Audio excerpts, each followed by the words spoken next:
Imagina só a cena. O que a gente precisa para vencer uma eleição quando os eleitores estão separados por quilômetros de estradas de terra e o sinal de celular simplesmente não existe? Pois é. Bem-vindos a mais uma exploração do nosso material de origem, onde a gente descomplica assuntos complexos direto ao ponto. Hoje, o nosso foco vai todinho para a realidade nua e crua das campanhas políticas bem longe das capitais. É o tipo de cenário que exige resistência, uma estratégia muito afiada e entender de verdade a alma das pessoas. Bora descobrir o que rola nos bastidores de um voto lá onde o asfalto termina.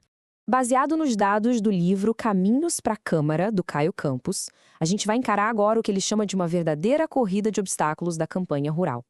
Olha só, o Brasil tem mais de 5.500 municípios. E a dinâmica política vira de cabeça para baixo quando a gente sai daquela loucura do centro urbano. Entender esses desafios únicos, olhando direto para os relatos da fonte, é absolutamente crucial para a gente pescar como a democracia funciona lá na ponta, na sua forma mais raiz e descentralizada. Certo, vamos mergulhar de cabeça nisso. O nosso roteiro de hoje é o seguinte: a gente começa com o cenário eleitoral municipal, depois vamos para a barreira da distância física, o desafio da conectividade, os orçamentos bem limitados, o poder gigantesco da cultura local e, para fechar, as estratégias para o sucesso. E a gente já abre com a nossa primeira parte, o cenário eleitoral municipal. Olha, a essência pura de fazer campanha no interior pede um jogo de cintura muito diferente. No meio agrícola, depender daquela conversa cara a cara é lei, não tem outro jeito. Na cidade, a TV e a internet fazem o trabalho pesado de apresentar quem é quem, né? Mas no campo, a pessoa que é candidata tem que estar lá. É no aperto de mão, é olhando no olho, naquela conversa no portão ou na beira da cerca que a confiança política começa a nascer de verdade. E vale muito a pena a gente comparar essas duas realidades. O nosso material deixa super claro. Nas campanhas urbanas, a gente tem muita gente no espaço curto, uma concorrência absurda e um foco massivo nas telinhas e redes digitais. Só que do outro lado, as campanhas rurais têm uma baixa densidade de eleitores, todo mundo muito espalhado, isso exige horas e mais horas de estrada, forçando a volta para o modelo analógico, aquele da sola de sapato mesmo. É uma mudança de chave radical na forma de fazer política, percebe? O que nos leva à seção 2, a barreira da distância física.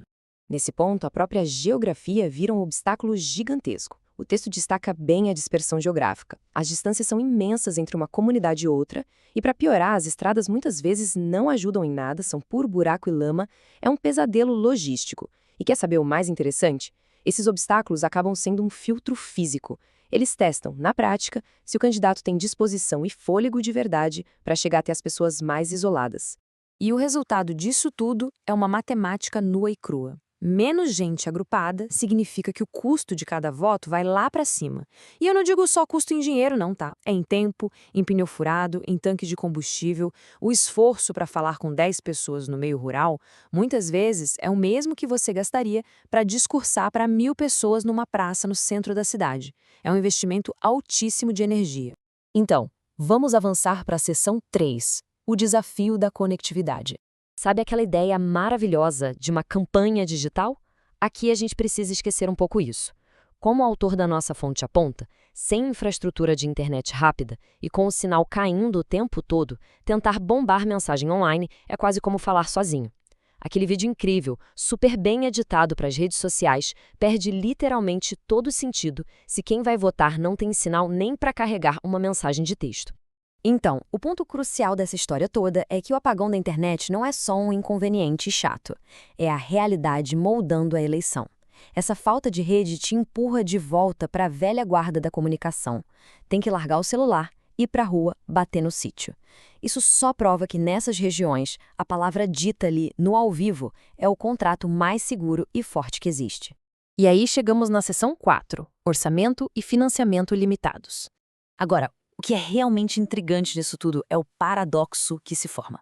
Pensa comigo. As campanhas rurais pedem um esforço geográfico enorme. Tem que viajar demais, gastar muito com carro e combustível. Mas, ao mesmo tempo, essas áreas têm uma capacidade super baixa de arrecadar dinheiro. Até porque estamos falando de menos pessoas e quase sempre com menos recursos disponíveis para doar para uma campanha política. É ou não é uma conta super difícil de fechar? E essa falta de dinheiro na campanha espelha, na verdade, a realidade de quem vive lá. A fonte que estamos analisando faz questão de lembrar que esses eleitores lidam todo santo dia com serviços públicos muito limitados. Faltam postos de saúde, faltam escolas boas, falta o básico de infraestrutura. Entender isso não é só um detalhe. O foco aqui não é só pedir voto, é ter empatia real por comunidades que batalham todo dia para ter um mínimo de amparo do poder público. Seguindo em frente, entramos na seção 5, o poder da cultura local. Porque, além dos buracos nas estradas, a gente esbarra nas barreiras que não dá para ver. O material ressalta demais a importância dos valores locais. Quem entra nessa disputa tem que saber falar a língua do lugar, entender os costumes daquele povoado específico. Sem contar o fator demográfico, né? A gente tem uma população rural cada vez mais envelhecida, vivendo de uma economia que pulsa no ritmo da agricultura. Ignorar como a banda toca por lá é dar um belo tiro no pé, com certeza. E essa tabela ilustra brilhantemente como as coisas precisam ser sob medida. Olha só, a população idosa precisa desesperadamente de políticas de cuidado e saúde. Já quem vive da roça, os agricultores, estão de olho nas pautas de economia agrícola e apoio à produção. E o resto da comunidade está brigando por saúde e educação de qualidade. Ou seja, o discurso de quem se candidata não pode ser genérico, ele tem que atracar direto na dor específica de cada um. E agora a nossa última parte, a seção 6, estratégias para o sucesso. Vamos ver como isso se constrói na prática. Baseado em tudo que o nosso livro de origem diz, tem 4 passos que são o caminho das pedras. Primeiro, a conexão precisa ser pessoal e muito real. Segundo, é obrigatório trazer as lideranças locais para o seu lado porque a comunidade já confia nelas. Terceiro, ir às festas, feiras e eventos comunitários é inegociável, tem que marcar presença. E quarto, não venha com ideias soltas, apresente soluções claras para os problemas do meio rural. Simples assim, não tem atalho. Essa frase aqui, que saiu direto do texto, resume tudo perfeitamente. As áreas rurais frequentemente têm uma forte cultura de proximidade e confiança pessoal. E isso é tudo. Quando a internet não carrega, quando a verba está no fim e a estrada não acaba nunca, a única moeda que sobra, a mais valiosa de todas, é a confiança humana autêntica. Fazer política no interior é basicamente respirar proximidade o tempo todo. E aí a gente chega naquela pergunta que não quer calar. Se para arrancar um simples voto rural, a pessoa precisa passar por cima de estradas acabadas, falta de dinheiro e um apagão digital constante, qual é o peso real desse voto? Será que depois de todo esse suor, só para ter a chance de representar essa gente, o nível de comprometimento no mandato não deveria ser gigantesco? É algo super importante para a gente pensar sobre o valor da política lá na base. Eu vou deixar vocês com essa pulga atrás da orelha.